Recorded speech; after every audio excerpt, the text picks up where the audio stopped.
গল্প পিয়নের আসরে সবাইকে স্বাগত জানিয়ে শুরু করছি আজকের গল্পের আসর। আজ শোনাবো শ্রী শিবরাম চক্রবর্তীর লেখা দম ফাটা হাসির গল্প মই নিয়ে হইচই। শুরু করছি আজকের গল্প মই নিয়ে হইচই। পিসেমশাই প্রায় এই পৃথিবীর মতোই, হ্যাঁ গোলাকার তো বটেই, কিন্তু তা বলছি নে। আমার বলবার কথা এই, পৃথিবীর যেমন উত্তর দক্ষিণে চাপা, ঠিক তেমনি একটি মানুষ আমার পিসেমশাই। একেই তো অল্প কথার লোক, তারপর দু একটা কথা যাও বলেন তা আবার হুকুমের সুরে। তার উপরে যদি তুমি তার বক্তব্য খোলসা করে জানতে চাও এবং কিছু জিজ্ঞেস করতে যাও, তো তিনি একেবারেই চুপ। এই তো সেদিন ডেকে বললেন আমায়, এই বসে বসে কি করছিস, যা তো আমাদের মইটা শান্তালয়ে দিয়ায়। ছবি টাঙাবার না ঘর সাজাবার, কে জানে কি জন্যে দরকার পড়েছে ওদের। শান্তালয়? সে তো সেই লেকের কাছে, সাদান অ্যাভিনিউ ছাড়িয়ে। সে কি এখানে পিসেমশাই? এখানে নয়। পিসেমশাই যেন অবাক হন। এই তো এখানেই তো। এ কি আবার এমন একটা দূর হলো? পিসেমশাইয়ের জবাবের নমুনা এই, তা তোমার কাছে সাদান অ্যাভিনিউ এই কাছেই হতে পারে, কিন্তু যাকে মই ঘাড়ে করে যেতে হবে, মনে মনেই আমি আওড়াই, তার কাছে পুরো 10 মাইলের ধাক্কা। মইয়ের ভারে প্রতি পদক্ষেপেই সেটা 200 মাইল বলে মনে হবে তার। তা কি করে নিয়ে যাব? লরিতে চাপিয়ে নাকি ঘোড়া গাড়িতে? এতটা পথ তো বয়ে নিয়ে যাওয়া যায় না একটা মই। এইটুকু পথ ঘোড়া গাড়িতে? যা যা, বাজে বকিস নে, যা বললুম করগে। বাসে যে নেবে তাও তো মনে হয় না, আপন মনে মনেই আমি আওড়াই। বাস? মনে হলো আকাশ থেকে যেন তিনি আছাড় খেলেন। বাস বলেই পিসেমশাই শেষ করলেন। বাস আপনার খতম, একটিও কথা নেই তারপর। ঠোঁটের কুলু পেটে দিয়েছেন, মুখের চেহারা দেখলেই মালুম হয়। কিন্তু বাসের কথা ভাবতেও আমার ভয় করে। একবার, খুব বেশি দূর না, এই বউবাজার থেকে এক বস্তা তুলো নিয়ে বাসে করে আসতেই যা দুরবস্থা হয়েছিল এখনো আমার বেশ মনে আছে। তারপরে আবার যদি মই নিয়ে বাসে চাপি, তো বাসওয়ালা আর রক্ষে রাখবে না, বিশেষ করে সেই তুলোর বস্তার কথা যদি তার মনে থাকে। সেই পিস্তুত তুলোর দায় ঘাড়ে নিয়ে আমি আর তার ভাড়া আদায় নিয়ে সে দুজনেই যা বেগ পেয়েছিলাম। তাছাড়া আরো অশান্তির কথা ছিল, শান্তা মাসিমার কথাই ভাবতেও ভয় খায়। যা কড়া মেজাজি আমার এই মাসিমাটি। যদি তার ঘরদোর সাজানোর জন্য মইয়ের দরকার থাকে আর যথাসময়ে সেই মই তিনি না পান, তাহলে আমি তো কি ছাড়। অমন জাঁদরেল যে পিসেমশাই, তাকেও তিনি একটা পিঁপড়ের মতোই পিষে ফেলবেন। পিসেমশাই যদি মস্তান হন, তো মাসিমা একটি পিস্তল। আচ্ছা, নিয়ে যাচ্ছি বলেই মই ঘাড়ে করে বেরিয়ে পড়ি। মোড়ের বাস স্ট্যান্ডে গিয়ে খাড়া হই। বাসের কন্ডাক্টর তো মই দেখেই হইচই করে ওঠে, না না, ওসব মই টই এখানে চলবে না, বাসে জায়গা নেই বসবার। মই তো বসবে না, দাঁড়িয়ে যাবে, আমি জানাই। না, একদম জায়গা নেই। ভাড়া দিই যদি বলে আমি 2 টাকার একটা নোট দেখাই। দুটো টাকা পেলে লোকে ঢেঁকি গেলে, কাজেই একটু ঢোক গিলে সে মইটাকে সইতে রাজি হলো শেষটায়। খুব কষ্টে সৃষ্টে তো মইয়ের খানিকটা ঢোকানো গেল বাসে। মইয়ের ঘাটটা সামনের লেডিস সিটের 2টি মহিলার নাক ঘষে গেল। তাদের দুজনের গালের মাঝখান দিয়ে গলে ওদিককার জানলা ভেদ করে বেরুলো। ট্রামের পথ আটকে দাঁড়িয়ে গেল ট্রাম। ট্রামের পর ট্রাম দাঁড়িয়ে গেল পরের পর। কয়েক মিনিটের মধ্যেই ছোটখাটো একটা ভিড় জমে গেল দেখতে না দেখতে। ভিড়ের কেউ কেউ অবশ্যই সাহায্য করতে এগিয়ে এলো। তাদের সঙ্গে জিলিপি খেতে খেতে একটা ছোট্ট ছেলেও। জিলিপিখোর ছেলেটা বোধহয় ভেবেছিল এটা একটা মজার খেলা। যাক, সবাই মিলে ধরাধরি করে বিস্তর চেষ্টায় মইটাকে ঘুরিয়ে বেঁকিয়ে কোণ ঘেঁষে কোনো রকমে তো বাগিয়ে নেওয়া গেল বাসে। মইয়ের ধাক্কায় ছেলেটার আধখানা জিলিপি উড়ে গেল। বাসের একধারের খানিক রং গেল চটে। একটা দারোয়ানের পাগড়ি গেল পড়ে, সেও চটে গেল। অবশেষে অনেক কষ্টে মইটাকে বাসের মধ্যে লম্বালম্বি করে রাখা গেল প্যাসেজের মাঝখানটায়। বাসের পেছন দিকের লেডিস সিটের মহিলাটির পা ছুঁয়ে একেবারে সামনেকার সিটের মারোয়ারির ভুঁড়িতে গিয়ে ঠেকলো মই। একজন পাদ্রী উঠেছিলেন বাসে, তার পায়ে পড়লো মইটা। পড়তেই তিনি ও মাই গড বলে লাফিয়ে উঠলেন। তখনই বলেছিলাম, বলল বাসের কন্ডাক্টর, এখন তোমার মই তুমি সামলাও। মই সামলাতে আমি মারোয়ারিটির পাশে গিয়ে বসলাম, তার ভুঁড়ি আর মইয়ের মাঝে হাইফেন হয়ে। মইটা তখন বাসটির চলবার বেতালে কিংবা চালাবার বেচালে মাঝে মাঝে ও পাশের ভদ্রলোকের বগলে গিয়ে ঢু মারতে লাগলো। এই এই কি হচ্ছে? ধমকে উঠলেন তিনি। নিজের মইকে আগলে রাখতে হয়, তা জানো? তখন অগত্যা বগলা বাবুর কথায় ওটাকে নিজের বগলে আনলাম। কিন্তু এমন কিছু হনুমান নই যে সূর্যের মতো মইটাকে বগল দাবাই করতে পারবো। মইটা আমার বগল থেকে আমাকেই দাবাতে লাগলো। তখন বাধ্য হয়ে ওটা যাতে গোলে কারো বগলে কি ভুঁড়িতে গিয়ে না লাগে, তার জন্য ওকে শিরোধার্য করতে হলো আমায়। বসতে হলো মইয়ের মধ্যে নিজের মাথা গলিয়ে। যার তলদেশে থাকবার কথা সে আমার গলদেশে এলো। মইয়ের দুধারের ডান্ডা আমার ঘাড়ের দুদিকে বারান্দার ন্যায় বিরাজ করতে লাগলো। মই ঘাড়ে পড়লে বোধহয় মাথা খুলে যায়। তখন আমার মাথায় খেললো যে মইটাকে এমনি করে গলায় গেঁথে না রেখে আর নিজে তার মধ্যে ঢুকে না থেকে এটাকে প্যাসেজের মাঝখানে চিৎ করে রাখলেও তো হয়। কোনো মইয়ের পক্ষেই সেভাবে থাকাটা অনুচিত নয়। আর তাহলে এই মইয়ের মালা গলায় দিয়ে ত্রিভঙ্গ মুরারি হতে হয় না আমায়। মইয়ের গলগ্রহ দশা থেকে মুক্তি পেলাম। ওটাকে বিছিয়ে রাখা হলো মেঝে। তার একধারে মাথার দিকটায় আমি খাড়া রইলাম, আর মাঝে মাঝে সিঁড়ির ফাঁকে ফাঁকে দাঁড়ালো মাঝখানের যাত্রীরা। খাঁজে খাঁজে ভাঁজ হয়ে দাঁড়িয়ে স্বস্তির নিঃশ্বাস ফেললো সবাই। যারা বসেছিল তাদেরও আর অস্থির হতে হলো না। এমন সময় পেছনের দরজা দিয়ে ঢুকলো এক পাহারাওয়ালা। মইটা যে মেঝে পাতা রয়েছে সেটা তার নজরে ঠেকেনি। স্বভাবতই তাদের উঁচু নজর তো। পায়ে লেগে হোঁচট খেয়ে সে সামনের আসনের মহিলাটির ঘাড়ে গিয়ে পড়লো। অমন পাহাড় ঘাড়ে পড়লে বেঘরে মারা যাবার কথা, কিন্তু মেয়েটির হাড় শক্ত ছিল মনে হয়। একটু বিরক্ত হয়ে তিনি ঘুরে বসলেন কেবল। আর সেই পাহারাওয়ালা তখন তাল সামলে মাথার পাগড়ি ঠিকঠাক করে গর্জে উঠল বাজের মতন, এ চিজ হিয়াঁ পার ঘুসায়া কন বদতমিজ। কথাটা যেন বেতের মতোই পড়লো আমার পিঠে। আমি নিরাসক্তের ন্যায় অন্যদিকে তাকিয়ে রইলাম। রাস্তার শোভা দেখতে লাগলাম নিবিষ্ট মনে। ওই ওই যে ওইখানে দাঁড়িয়ে, কন্ডাক্টর আমার দিকে দেখিয়ে দিল। লেকিন তুম কিউ ঘুষনে দিয়া? পাহারাওয়ালা তম্বি চলে গেল তার। উসকো ঘুষনে দিয়া কেউ? এত কেউ কেউ কন্ডাক্টর চুপ করে থাকে গুড বয়ের মতন। যদিও গুড কন্ডাক্টরের সার্টিফিকেট ওকে দেওয়া যায় না, ভাবি যে বলি একবার। কাহে ঘুষনে দিয়া জানতে চাও? 2 টাকা ঘুষ নিয়ে তবেই দিয়েছে। তারপর খেয়াল হলো যে ঘুষ দেওয়াটা তো নেওয়ার মতো অন্যায়। পুলিশের সামনে নিজের মুখে দোষ কবুল করে হাতে নাতে ধরা পড়াটা বুদ্ধির কাজ নয়। বাস ছেড়ে দিল।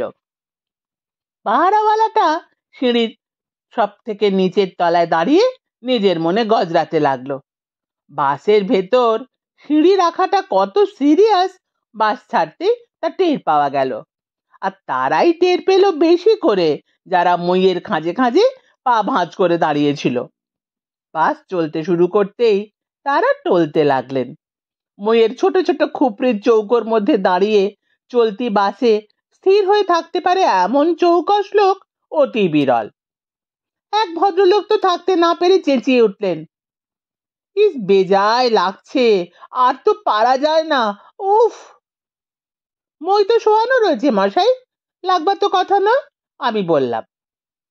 পায়ে কড়া আছে যে আমার, তাতেই লাগছে, তিনি জানালেন। তা কড়াটা পায়ের কাছে রেখেছেন কেন?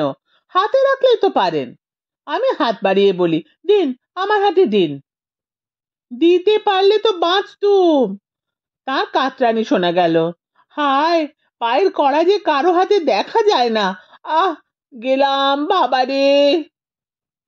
বিরূপ দৃষ্টির সঙ্গে মিশিয়ে তার বিষাক্ত আর্তনাদ বর্ষিত হতে লাগলো আমার ওপর।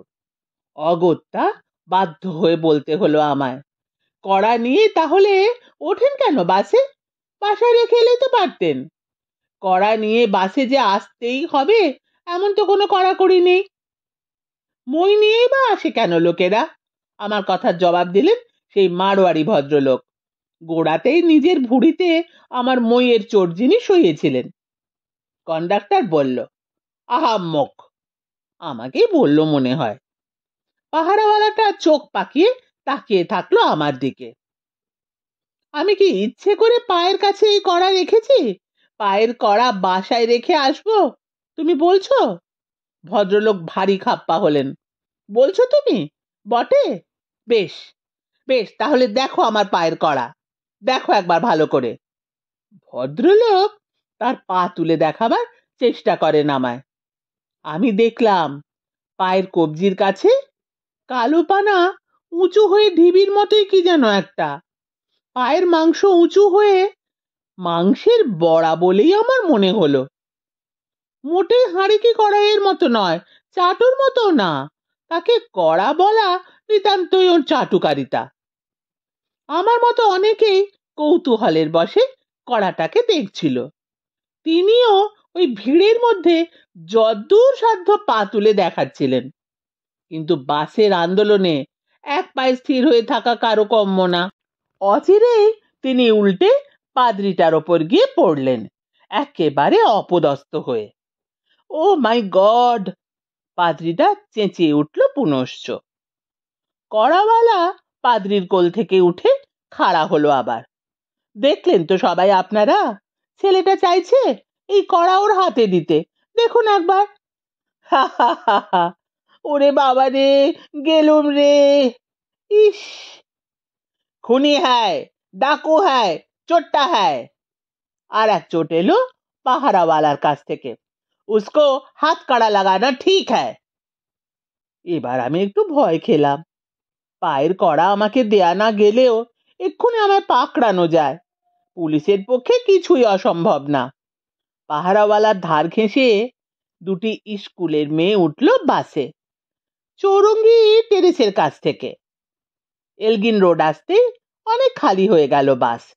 মইটাকে সামনে দেখে একটা মেয়ে তো লাফিয়ে উঠল, বারে কি চমৎকার একটা মই রয়েছে এখানে, দেখেছিস? দেখ দেখ, দেখিস যেন পায়ে আটকে পড়ে না যাস। ওর সঙ্গিনী ওকে সাবধান করে দেয়। আহা, মই বেয়ে যেন উঠিনি কখনো, আমাদের সাথেই তো রয়েছে মই। সইয়ের কথা হেসে উড়িয়ে দিয়ে মইয়ের ধাপে ধাপে পা রেখে পায়ে পায়ে সে এগিয়ে আসতে লাগলো সামনের দিকে। তুই ওইখানে বস, আমি সামনের লেডিস সিটে গিয়ে বসি। আহা, এমন একটা চমৎকার মই, বিনে পয়সায় চড়ে নিই মজা করে। মইয়ের উপর দিয়ে তার দাঁড়ে দাঁড়ে হিলতলা জুতো খটখটিয়ে হঠাৎ পা ফসকালো মেয়েটার। হোঁচট খেয়ে হুড়মুড়িয়ে পড়লো সেই পায়ে কড়াওয়ালার ঘাড়ে। আর সেই লোকটা তার কড়াঘাতের উপর মেয়েটির পদাঘাত লাভ করে এমন একখানা চিৎকার ছাড়লো যে কন্ডাক্টর, খালি গাড়ি, কালীঘাট, বলে ঘন ঘন যে চেঁচাচ্ছিল, সে চেঁচানিও তাকে থামিয়ে ফেলতে হলো তক্ষুনি।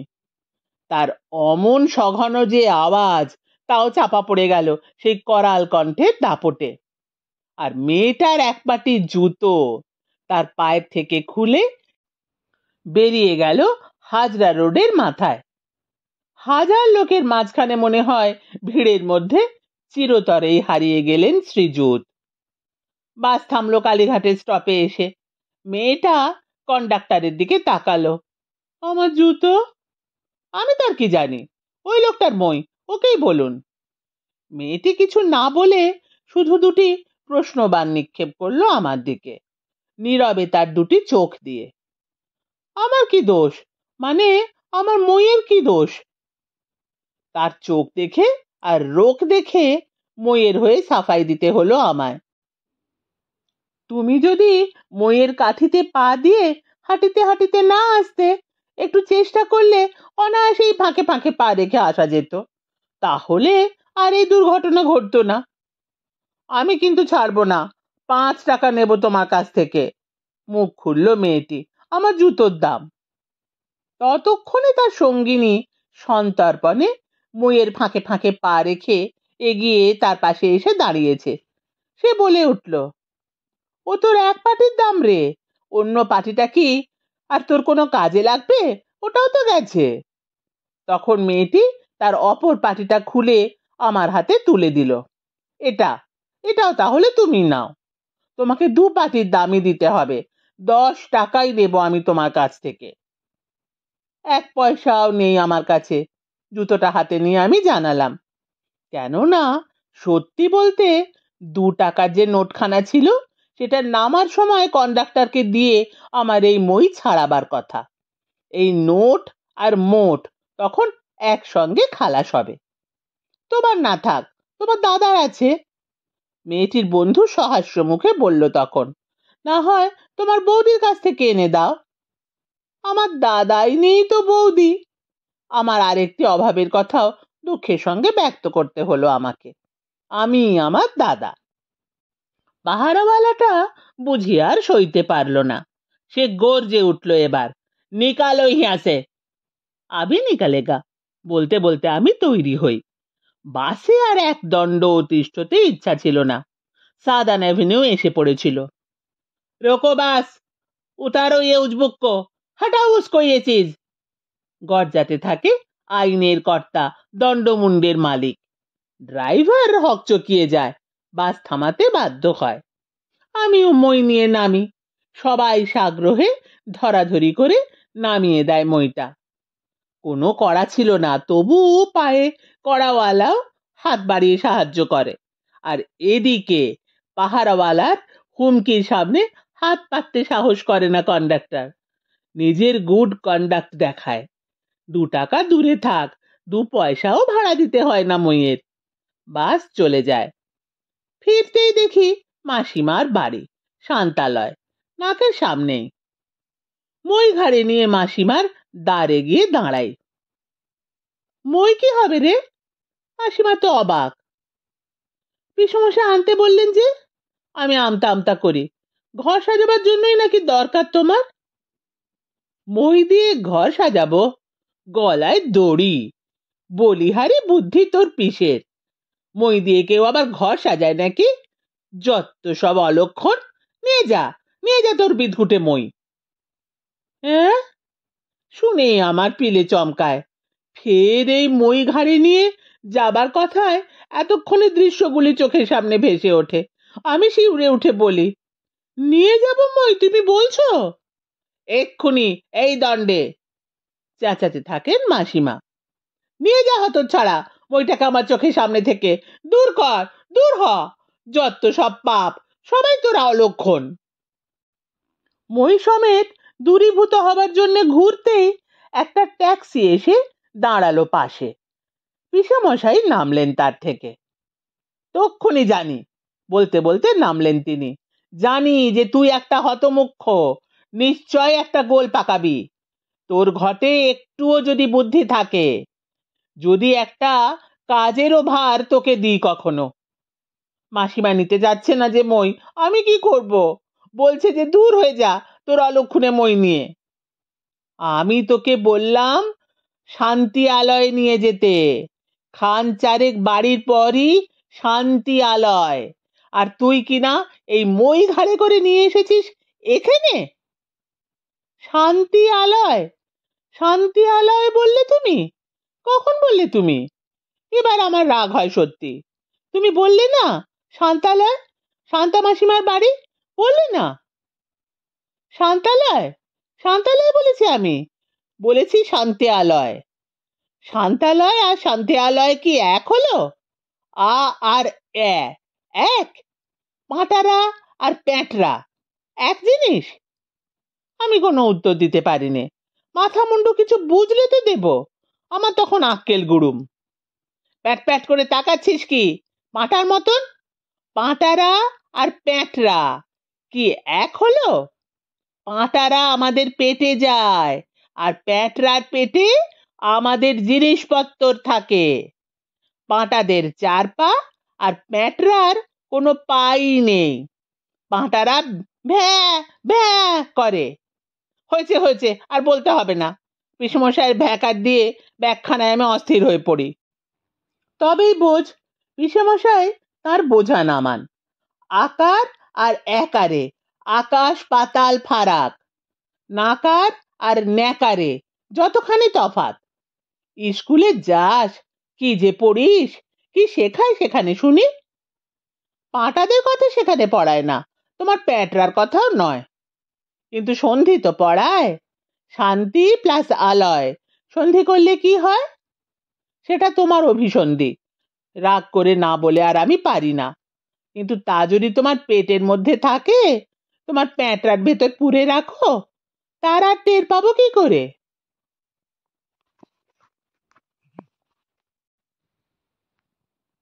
শুনছিলেন শ্রী শিবরাম চক্রবর্তীর লেখা দারুণ হাসির গল্প মই নিয়ে হইচই। কেমন লাগলো কমেন্ট করে জানাবেন। ফিরে আসছি আবার কোনো নতুন গল্প নিয়ে।